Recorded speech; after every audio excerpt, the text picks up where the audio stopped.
ወሃቢ ቃል ውድብ ህወሓት ብዛዕባ ከዘራርብ ዝቐነ እዋናዊ ጉዳይ ካብ ቢቢሲ ትግርኛ ንዝቐረበሉ ሕቶታት ምላሽ ሂቡ ኣሎ።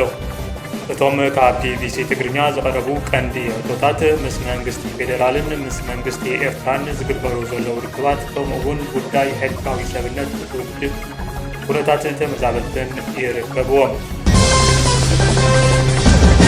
ሰላም ጥዕና ሃበለይ ቤተሰብ እቲ ዜና ቻናልና ሳብስክራይብ ብምግባር ክትጅምሩ ንዓደምና ዛብ ዝርዝሩ ክነሕልፈኩም። ብምኽንያት እቲ ካብ 8 ክሳብ 13 ህዳር 2018 ዓ.ም ዝተኻየደን ከዘራርብ ዝቐነየን ኣኼባ ማእከላይ ኮሚቴ ህወሓት ኣመልኪቱ ዝተዋሃበ ጋዜጣዊ መግለጺ ኣብ ኣፈጻጽማ ውሳነታት መበል 14 ጉባኤን ቀጻሊ ኣንፈትን ኣመልኪቱ ዝርዝር መብርሂ ተዋሂቡሉ ኣሎ። ወሃቢ ቃል ኣቶ ሚካኤል ኣስገዶም ማእከላይ ኮሚቴ ህወሓት ኣብ ዘካየዶ ገምጋም ዓበይቲ መደባት ከም ዝተፈጸሙ የመልክት። ኣፈጻጽማ ውሳነታት መበል 14 ውድብ ጉባኤ ብዝምልከት ማእከላይ ኮሚቴ ውድብና ኣብ ዘካየዶ ገምጋም እቶም ውሳነታት ጉባኤ ከይተጠሓሱ ከይተሸራረፉ ክፍጸሙ ጻዕሪ ከም ዝተገበረ ተገምጊሙ ኣሎ ኢሉ እቲ ኣብ ዝሓለፈ ዓመት ዝተኻየደ ኣካታዒ መበል 14 ጉባኤ እቲ ውድብ ንኽልተ ክምቀልን ጠንቂ ዝኾነ ኮይኑ ምክትል ኣቦ ወንበር እቲ ውድብ ዝነበረ ኣቶ ጌታቸው ዝርከብዎም ኣስታት 17 ኣባላት ማእከላይ ኮሚቴ ዘይተሳተፉሉን ቦርድ መረፃ ኢትዮጵያ ዘይሕጋዊ ዝተባሃለን ጉባኤ እዩ። ምፍራም ውዕሊ ፕሪቶርያ ስዒቡ መንግስቲ ኢትዮጵያ ንህወሓት ካብ ዝርዝር መዝገብ ሽብር እኳ እንተለክዮ ሕጋዊ ሰብነቱ ክምለሰሉ ዝነበሮ ትፅቢት ኣዎንታዊ ምላሽ ኣይረኸበን። ከም ብሓድሽ ንክምዝገብን ንዝቐረበሉ ሕታ ድማ ኣይተቐበለን። ኣብ መንጎ ክልቲኦም ተደራደርቲ ዛጊድ መልክዑ ቀይሩ ዝርርብ ዘሎ ቀንዲ ጉዳይ ኮይኑ ቀፂሉ ኣሎ። ብስም ተመዛበልቲ ኮነ ካልእ ዝለዓል ዘሎ ቀንዲ ሕቶ ሕጋዊ ሰብነት እቲ ውድብ ዘንቅሎ ከም ዝኾነ ብዙሓት ይኣምኑ። ብኣቶ ጌታቸው ረዳ ዝምራሕ ግዝያዊ ምምሕዳር ዕልዋ ብዝመስል መንገዲ መጋቢት ዝሓለፈ ዓመት ብዕጡቓት ካብ ስልጣን ካብ ዘለ ጀሚሩ ነቲ ብጀነራል ታደሰ ወረደ ዝምራሕ ካልኣይ ምዕራፍ ግዝያዊ ምምሕዳር ቢሒትዎ ይርከብ ተባሂሉ እውን ይንቀፍ። ምስቶም ብመንግስቲ ፌደራል ዝድገፉ ተባሂሉ ዝንገረሎም ኣብ ኣዋሰንቲ ዓፋር ዝርከቡ ዕጡቓት ሓራ መሬት ድማ ንፈለማ እዋን ናብ ሙሉእ ግጭት ኣብ ዝኣትውሉ ኩነታት ዝነበረ ኮይኑ መንግስቲ ፌደራል ብመጥቃዕቲ ድሮን ተሳትፎ ከም ዝገበረ ህወሓት ይኸስስ። ኣብቲ ክልል ሕድሕዳዊ ኩናት ኣንጸላልዩ ኣብ ዝርከበሉ ዘሎ እዋን እዩ ኣኼባ ማእከላይ ኮሚቴ ህወሓት ተኻይዱ ዘሎ። ደብረጽዮን ንኣኼባ ረጊጹ ወፂዱ እዩ። ኣብቲ ኣኼባ ኣብ ላዕለዋይ መሪሕነት እቲ ውድብ ሰፋሕቲ ኣፈላላያት ከም ዘለዎ እውን ኣብ ወንበር እቲ ውድብ ብሰንኪ ዝቐረቡ ነቐፌታ ኣኼባ ረጊጹ ወፂኡ ዝብሉ ዘረባታት ኣብ ማሕበራዊ ሚድያ ክንዝሑ ቀንዮም። እንተኾነ እቲ ኣብ ቀዳመ ሰናብቲ ዝወፀ መግለፂ ብዛዕባ እቲ ጉዳይ ዝኾነ ነገር ኣይበለን። ኣቶ ሚካኤል ካብ ቢቢሲ ትግርኛ ነዚ ብዝምልከት ንዝቐረበሉ ሕቶ እንትምልስ ሓሶትዩ ብምባል መደባት ካብ ምግምጋም ሓሊፉ ናብ ውልቀ መራሕቲ ዘነፃፀረ ገምገማ ከምዘየለ ይዛረብ። እቲ ናብ ማእከላይ ኮሚቴ ኣኼባ ሓደ ኣጀንድኡ ናይቲ ዝሓለፈ ዓመት መደባት ምግምጋም እዩ ነይሩ። ናብቲ ምንቕቓፍ ዝሰገራ ኣይነበረን። ስለዚ እቲ ኣቦ ወንበር እቲ ውድብ ዶክተር ደብረጽዮን ገብረ ሚካኤል ኣኼባ ረጊጹ ወፂኡ ዝብል ክናፈስ ዝቐነወረ ሓቃዊ መሰረት ዘይብል እዩ ይብል። እቲ መግለጺ ኣብቲ ብሔራዊ ክሕደት ፈጺሙ ኢሉ ዝኸሰሶ ብኣቶ ጌታቸው ረዳ ዝምራሕ ወገን ኣብ ልዕሊ እቲ ውድብ ዘብፅሖ ጉድኣት ኣብ ምዕራይን ዓቕሚ መርሒነት ኣብ ምጥርናፍን ከም ዘሎ እኳ እንተተገለጸ ካብቶም ካብቲ ውድብ ዝተፈለዩ ላዕለዎት መሪሕነት ፃውዒት ዝተገበረሉ ኮነ ናብቲ ውድብ ዝተመለሰ ኣባል መሪሕነት የለን። ዘተ ብሔራዊ ሓድነት ጉጅለ ብሔራዊ ክሕደትን ብከባብያውነትን ብድሕረትን ሓድነትን ህዝብና ንምሽርሻር ዝገበሮ ምንቅስቓስ ክብርዕን ብምግባር ከም ተጋሩ ኣብ ብሔራዊ ረብሓና ክንዓስል ከም ዝገበረ ሓድነት ህዝብና ናብ ዝነበሮ ክምለስ ሰረት ዘንበረ ከም ዝኾነ ተገምጊሙ እዩ ይብል እቲ ወሃቢ ቃል።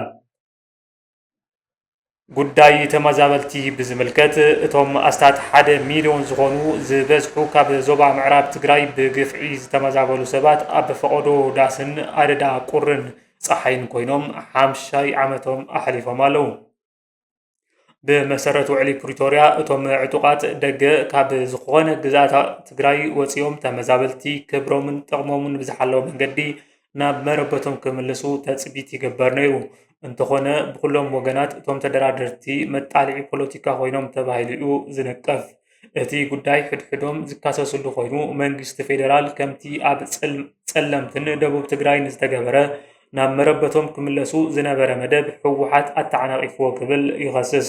መራሕቲ ሕወሓት ብወገኖም እቶም ኣብቲ ቦታ ዝርከቡ ዕጡቓት መሓውር ምምሕዳርን ሓደስቲ ሰፈርትን ካብቲ ከባቢ ከይወፁን ምስቶም ተመዛበልቲ ናይ ባዕሉ መሓውር ምምሕዳርን ሚሊሻታትን ክኣቱ ይጠልብ። በቲ ኮይኑ በቲ እቲ ክካትዕ ይቕጽል። እቶም ተመዛበልቲ ድማ ኣብ ሰንፈለል ይርከቡ። እዚ ብዝምልከት ካብ ቢቢሲ ትግርኛ ዝመረሮም ተመዛበልቲ ብዓርሰ ውነኖም ክምለሱ ይፍትኑ ኣለው ዝብል ሕቶ ዝቐረበሉ እቲ ወሃቢ ቃል እቶም ተመዛበልቲ መሪርዎም እዩ ዝብል ትኽክል እዩ፣ ተገዲዶም ዘሕልፍዎ ዘለው ናብራ ዝፍለጥ እዩ። ናብዚ ኩነታት ዝኣተውሉ ቀንዲ ምኽንያት ግና ካብዚ ዝኸፍአ ኩነታት ስለ ዘገጠሞም እዩ። ብሂወት ክነብሩ ዘይኽእልሉ ኩነታት ስለ ዝተፈጠረ ተጨፍጭፎም ጀነሳይድ ተፈጺሞም እዩ ተመዛቢሎም። ካብ ገዝኡ ገንዘብ ኮይነ ሳንጣ ሒዙ ተመዛበል ተበቲኑ እዩ ተባሪሩ ይብል። እታ ባይታ ሕዚ እውን ንሳ እያ ዘላ። እቶም ናይዚ ምምዝባል ጠንቂ ዝኾኑ ሰባት ሕዚ እውን ኣብ ቦቶም ኣለው።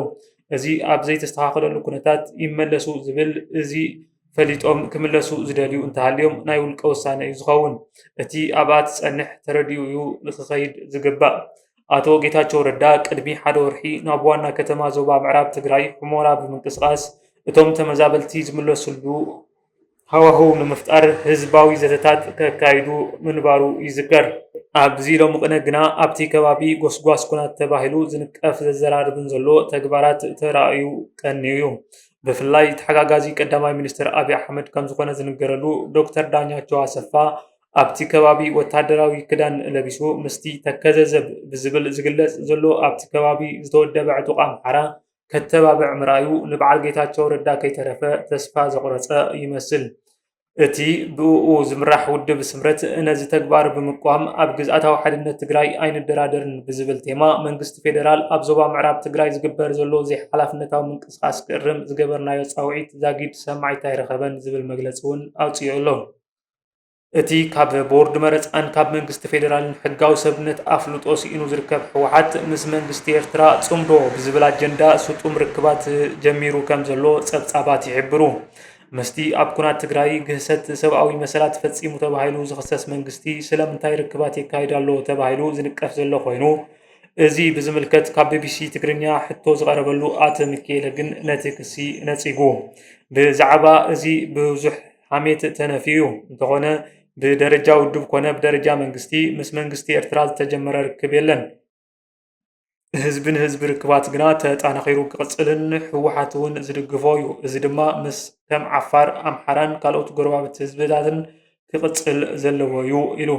ምስ ኣስመራ ኣብ ወጥሪ ዝርከብ መንግስቲ ኢትዮጵያ ግን ነቲ ህዝቢ ምስ ህዝቢ ብዝብል ዝካየድ ርክብ ዘይፈልጦን ዘይሕጋውን ከም ዝኾነ ዝገልጽ ኮይኑ ክልቲኦም ምስ ዕጡቓት ፋኖ ብምዃን ንመንግስቲ ፌደራል ንምውቃዕ ልፍንቲ ይፈጥሩ ከም ዘለዉ ይኸስስ።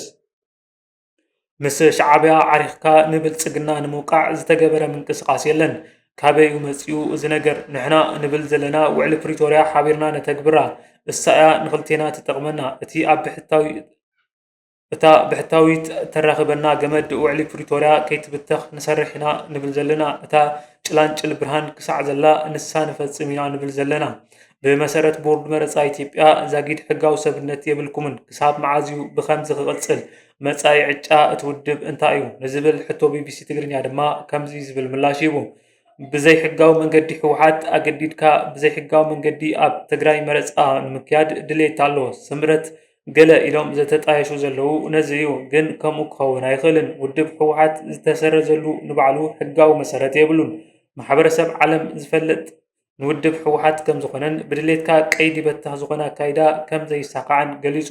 ንሕወሓት ዒላማ ዝገብር ዘሎ ምክንያት ድማ ነቲ ኣብቲ ክልል ዝተወደበ ሓይሊ ኣጥፊኻ ህዝብን ምጥቃዕ ዝዓለመ ከም ዝኾነ ገሊጹ። ነዚ ሰዓት ዝሓዝናልኩም ዜና ነዚ ይመስል ነይሩ።